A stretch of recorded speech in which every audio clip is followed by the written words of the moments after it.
ಇದೇ ಏನ್ರಿ ನಿಮ್ಮ ಸಂಸ್ಕೃತಿ, ಇದೇ ಏನ್ರಿ ನಿಮ್ಮ ಸಭ್ಯತೆ. ಫೋಟೋಗಾಗಿ ಮನಸ್ಸಿಗೆ ಬಂದಿದ್ದು ಮಾಡ್ತೀರಾ?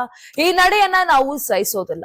ಇದು ಫೆಬ್ರವರಿ 11ರಂದು ಬುಧವಾರ ಸಂಸತ್ತಿನ ಆವರಣದಲ್ಲಿ ಕೇಂದ್ರ ಸಚಿವ ಮತ್ತು ಬಿಜೆಪಿ ಹಿರಿಯ ನಾಯಕ ಪ್ರಹ್ಲಾದ್ ಜೋಶಿ ಅವರ ಕೈ ಹಿಡಿದೆಳೆದ ರಾಹುಲ್ ಗಾಂಧಿ ವಿರುದ್ಧ ಕರ್ನಾಟಕ ಬಿಜೆಪಿ ಹರಿಹಾಯ್ದಿರುವ ಪರಿ.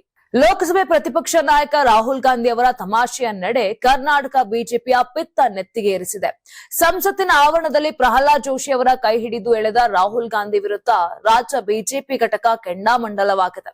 ಕಾಂಗ್ರೆಸ್ ನಾಯಕನ ವರ್ತನೆಯನ್ನ ಖಂಡಿಸಿರುವ ಬಿಜೆಪಿ ಅನಗತ್ಯ ಪ್ರಚಾರ ಪಡೆಯುವ ಚಟ ಅಂತ ಮುದಲಿಸಿದೆ. ಈ ಕುರಿತು ತನ್ನ ಅಧಿಕೃತ ಎಕ್ಸ್ ಅಕೌಂಟ್ ನಲ್ಲಿ ಪೋಸ್ಟ್ ಮಾಡಿರುವ ಕರ್ನಾಟಕ ಬಿಜೆಪಿ, ವಿರೋಧ ಪಕ್ಷದ ನಾಯಕ ರಾಹುಲ್ ಗಾಂಧಿ ಅವರಿಂದ ನಿರೀಕ್ಷಿಸಲಾಗುವ ನಡವಳಿಕೆ ಇದೇನಾ? ಪತ್ರಕರ್ತರನ್ನು ಕೆಣಕುವುದು, ಅವರು ಆಹ್ವಾನ ನೀಡದಿದ್ದರೂ ಅವರ ಕ್ಯಾಮೆರಾಗಳ ಮುಂದೆ ಹೋಗಿ ನಿಲ್ಲುವುದು, ಅನಗತ್ಯವಾಗಿ ನಗುವುದು ಇಂತಹ ನಡವಳಿಕೆ ಸಹ್ಯವಲ್ಲ. ಲೋಕಸಭೆ ವಿಪಕ್ಷ ನಾಯಕನ ಹುದ್ದೆಗೆ ಓರ್ವ ಪ್ರಬುದ್ಧ ನಾಯಕನ ಅಗತ್ಯ ಇರುತ್ತದೆಯೇ ಹೊರತು ಸದಾಕಾಲ ಛಾಯಾಗ್ರಾಹಕರನ್ನೇ ಹುಡುಕುವ ವೃತ್ತಿಪರ ಆಮಂತ್ರಣ ಇರದಿದ್ದರೂ ವಿವಾಹ ಸಮಾರಂಭಕ್ಕೆ ಹಾಜರಾಗುವ ಅಪ್ರಬುದ್ಧ ವ್ಯಕ್ತಿಯಲ್ಲ ಅಂತ ರಾಹುಲ್ ಗಾಂಧಿ ವಿರುದ್ಧ ಕರ್ನಾಟಕ ಬಿಜೆಪಿ ಕಿಡಿಕಾರಿದೆ.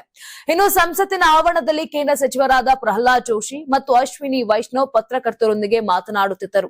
ಇಬ್ಬರು ಸಚಿವರು ಲೋಕಸಭೆಯಲ್ಲಿ ರಾಹುಲ್ ಗಾಂಧಿ ಮಾಡಿದ್ದ ಭಾಷಣವನ್ನ ಟೀಕಿಸುತ್ತಿದ್ದರು.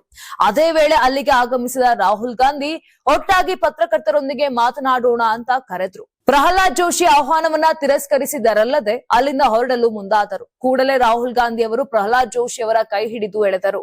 ಪ್ರಹ್ಲಾದ್ ಜೋಶಿ ರಾಹುಲ್ ಗಾಂಧಿ ಅವರ ಕೈ ಬಿಡಿಸಿಕೊಂಡು ಹೊರಟು ಹೋದ್ರು.